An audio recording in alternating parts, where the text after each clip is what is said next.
Hi, and welcome to day 9 of Vlogmas. The morning got away from me. I had intended to record this morning. I made my tea first thing this morning, and it's now cold. It's still good, though. And so, yeah, I totally intended to record this morning. The morning completely got away from me. It's around 12:15 right now, so it's lunchtime. The tea is delicious. It is North Star by David's Tea. Sorry, I have this tendency to just do this on whatever surface is near me. It is an orange mint with, I want to say there's some licorice in here, but I'm not sure. It could just be a combination of the flavors, but it is really tasty. It's got a little bit of sugar to it. It's got these little, I'm going to see if I can show you. Come on, cooperate. I should have done this before I started recording. So there's rock sugar in here, and it's not going to show. So I don't know if you can see it in there, but there's these little stars. You can see one right there. These little stars that are made of, I think it's sugar and mint. No, it's not going to show. Anyway, it's really tasty. I don't know that I would buy a pouch of it, but as an occasional thing once in a while, it's very, very good.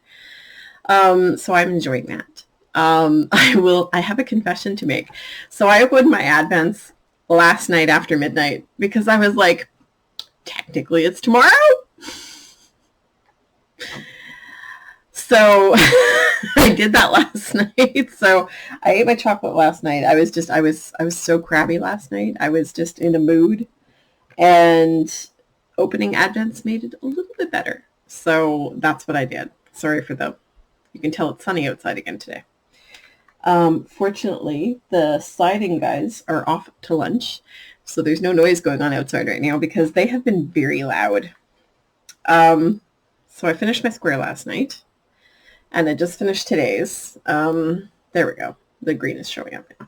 So it is a black with pops of green, purple, and orange. I have no idea what it is. I'll look it up. It's probably Fiber Stash since it's with the other gang of Fiber Stash that I had. So that's likely what it is. I forgot to tell you guys yesterday. So when I finished this square, this was an intense game of yarn chicken. I had that much yarn left over. When I finished that square. So this was, even though it was like a full it was 4 grams, the mini, but man, I stretched it because there was nothing left to put in the little ball. The little ball is getting a little bit bigger. But yeah, there was nothing left to put in here whatsoever. So there was not a lot of this black, orange, purple, and green one either, like very little left. So I was glad that there was a little bit left over. And I'm kind of glad now that I cannibalized the smaller balls to put into here, because I would have been very frustrated had I knit almost an entire square and not had enough to finish it. So I'm kind of glad that I took the ones that were less than 3.5 grams and put them in here. Some of these are going to be close. Why is that bag open? That almost went flying. So some of these are going to be close. This one in particular is pretty small. This one here is pretty small. So we'll see how it goes. Fingers crossed. I have not yet picked tomorrow's ball. I will wait until either tonight or tomorrow morning to do that. But yeah, so I'm up to date on my blanket squares, and I wove in all my ends this morning because it was starting to get a little out of hand. I had the whole top row I had done these 3 earlier in the week, and I did these 2 this morning. So yeah, my ends are all woven in, and I'm all good. I've been a responsible knitter. The only ends I have are, yes, I know you think I have performance issues. I have one here at the end of this row. I have the bottom one here. And that's it other than the current square, because I do, like, especially on the ends, I weave in my ends this way along the edge.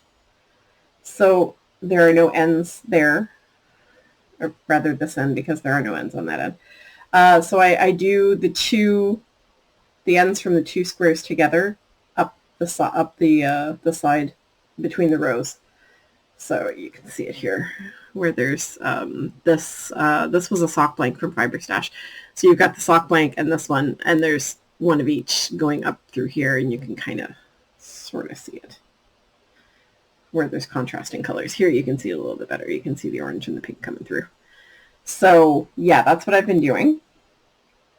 I forgot to look for that Koigu, this one, next to the blue.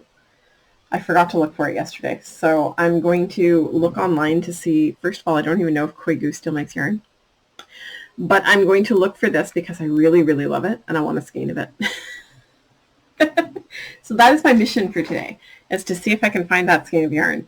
I'm going to have to close that blind, I think, on sunny days, because, wow, that's a lot of blowout. It's not that bright in real life. Like, it's not even close to that bright in real life. It's just showing up that bright on camera, which is a little weird. But we have sun, so I'm not going to complain. So last night I was saying I hoped I got a little bit of progress on the sock. And then we had a crazy night at work where it was super, super busy right up until about 10. And I was working till 11 last night. So the call center generally closes at 10:30, but because we were launching the revamped website and we were launching a new set of flight markets, we have jets now. Yay! And we're going to be flying out of Pearson for some of the flights. So that's kind of exciting. For anybody who doesn't know, Toronto has two airports. It has Pearson Airport, which is the big, big one. And it has Billy Bishop, which is a little teeny tiny airport right downtown on an island off the coast of the, like, off the edge of the lake. So we fly out of the island airport for the most part. We are now going to have flights coming out of Pearson in our jets. We can't fly out of the island airport with the jets because our runway isn't long enough, and the jets would end up in the lake. It's actually kind of exciting. I'm not fond of Pearson as an airport. It is a pain, but it's nice in that we're going to be able to offer flights further out, because right now we fly Dash 8s. That is the majority of our fleet, which is a small prop plane. It seats like 80 people. So the fact that we're going to be going to a bigger airport and can have bigger planes and can go further out is very, very exciting. I can't wait to go out west. We've never gone out west before. We now fly, well, we're going to start flying to Vancouver in February. I'm super stoked because I'm really hoping that this will mean we'll have more destinations in the U.S. and you guys really don't care about my work. So... Sorry, I'm a little excited about this. I was hoping that I was going to make some progress on the sock. Dudes, I did like 28 rows last night. I am close to 2/3 the way done on the foot, and then I will be able to start the sock decreases, or the toe decreases. And the toe decreases I use are from the Yarn Harlot. I don't know what book it's published in because I don't have the book. I took a sock class with her, and she explained this toe to us at the time, and it's called the 4-3-2-1 toe. And I love it because it gives me a slightly more rounded toe than a traditional toe. And it's still, I've always put it in all my socks. I'll be honest, since I took that class, I don't follow a pattern for socks. I will occasionally use a sock pattern. I particularly like CC Almond's Peppermint Mocha socks. I love those socks. They're fabulous to knit. There's a lot of slipped stitches, so it goes really fast. You just have to be careful with the tension. But generally speaking, I don't use a pattern. I took that sock class, and like the formula for this sock is for a particular person. And for that person, I do 20 rows on the cuff, 20 rows of stockinette, 20 rows back and forth of Eye of Partridge heel. Sorry, it's a little more visible this way. So I say 20 rows. It's actually 40 rows, but it's 20 back and forths. So with Eye of Partridge, you've got your slip knit, slip knit, slip knit. and then you've got your pearls on the way back. So I do 20 back and forth. Then I pick up usually 23 stitches per side, 22 or 23, depending what the top looks like, if there's a gap or not, because I'll put an extra one in for the gap. And then in this particular case, the foot is 43 rows long before I start the toe decreases to fit this person's foot. For my socks, I do the same right up to the decreases, and my sock is about 7 or 8 rows shorter, I want to say. I haven't counted them, but I usually measure with my hand. Because when you are knitting a top-down sock, the length of your hand from the heel of your hand to the tip of your middle finger is the length you need to knit the sock before you start the toe decreases. Now, this person has longer fingers than I do. So when I was knitting the first sock, I didn't have that person close to hand. I borrowed my kid, who has slightly larger feet, but not by much. And I was like, come here, put your hand on this. So Zach came in and he measured the sock. And that's how I figured out the size. And then I had the person try it on. And it worked, and so it fit perfectly. They were like, how did you do that? And I was like, magic. Knitting is mostly math, as anybody who knits knows. I mean, you know that, right? A big part of the math can be worked out with body parts. So the length of your hand from the heel to the tip of your middle finger is the length you need to knit a hat. Sorry, I keep wanting to do this because that's just how my fingers naturally go. So that is the length you need to knit a hat before you start the crown decreases in order for it to cover your ears. This, from the inside of your elbow to the inside of your wrist, is the length of your foot. Contort yourself and try it. It is. Unless there's some kind of like physical defect there. That is like the Vitruvian Man, is that what it's called? The Leonardo da Vinci, I almost said DiCaprio, sketch of the man in the circle and the square. The Vitruvian Man was a study in proportions. And the human body, while we're all different and we're all shaped differently and built differently and whatever, we all have roughly the same proportions. The length of your wingspan from fingertip to fingertip is roughly the height of your body. So there's lots of nifty little tricks like that. This is the length of your foot. This is the length you knit your sock before you start the toe decreases. If you're knitting toe up, this is the length you knit the sock before you start increasing for the gusset. Also, if you're knitting a full-length sock, this is the length you want to knit the leg. I don't knit full-length socks because I don't love anybody that much. So, yeah, I have a formula for certain people's socks. Like my dad's is basically, I do a little bit less cuff and a little bit less foot. I do 15 and 15. He also gets sport weight socks, not fingering weight socks, because they have to be bigger. My dad's feet swell a lot, and they have to be acrylic for reasons I won't go into, but they have to be able to go through the washer and dryer. And yeah, I've knit my dad several pairs of socks out of Bernat socks, which is no longer made, sadly.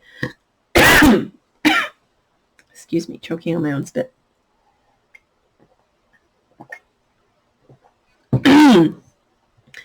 So my mom's socks I knit just like mine, even Jill, she has a slightly longer foot. I've knit Zach one pair of socks. I've never seen it again. That's why Zach doesn't get socks. He's got big feet, and I ain't knitting him socks unless he takes care of them. So he's had one pair of socks. Aside from that, so I made good progress. I'm hoping to be able to finish the foot tonight. No guarantees, but I am very, very much motivated to finish these socks. I have a plan in mind for something else for this person, but we'll see. I'm lucky because they don't watch the podcast. So that works well. It's a sort of a Christmas present for somebody. But we'll see how it goes. I may do the second thing. I may not. We'll see. So the blanket squares are done. The sock is done. I haven't touched anything else. I haven't had time. I still have a couple of big assignments due next week. So I'm just, working on finishing the sock, keeping up to date with the blanket. I'm not going to stress out over anything else. We'll see what happens and how far I get with things. So I discovered yesterday, while watching Sarah's Vlogmas, the bookish knitter, that Mandy of previous Mandy Pinecone Crafts podcast has a Flosstube channel. I didn't even know Flosstube was a thing.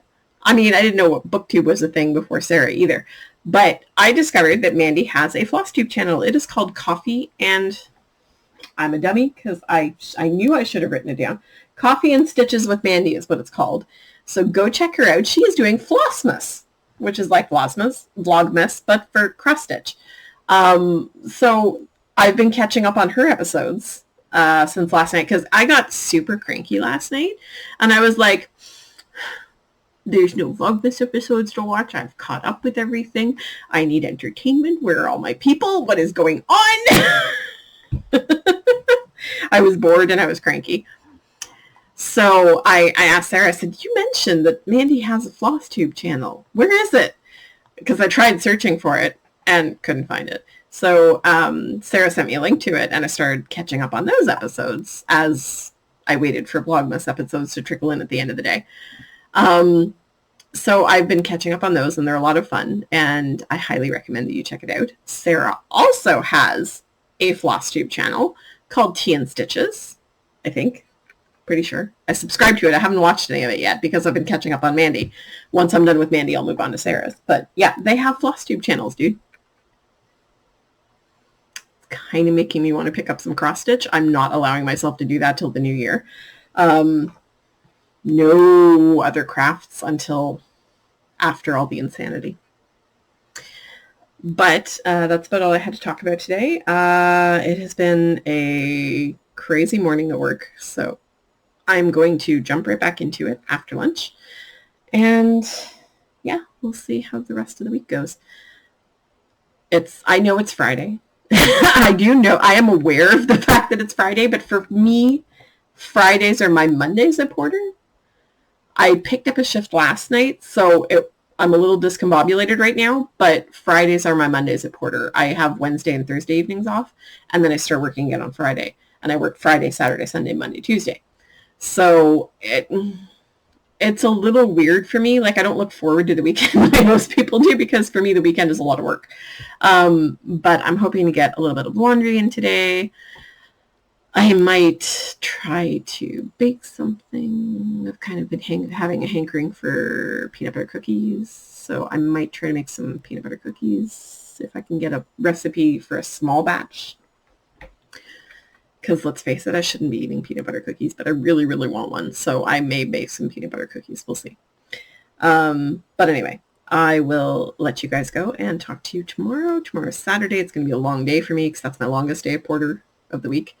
But yeah, check out the stuff that I told you guys about, and I will see you again tomorrow. Bye.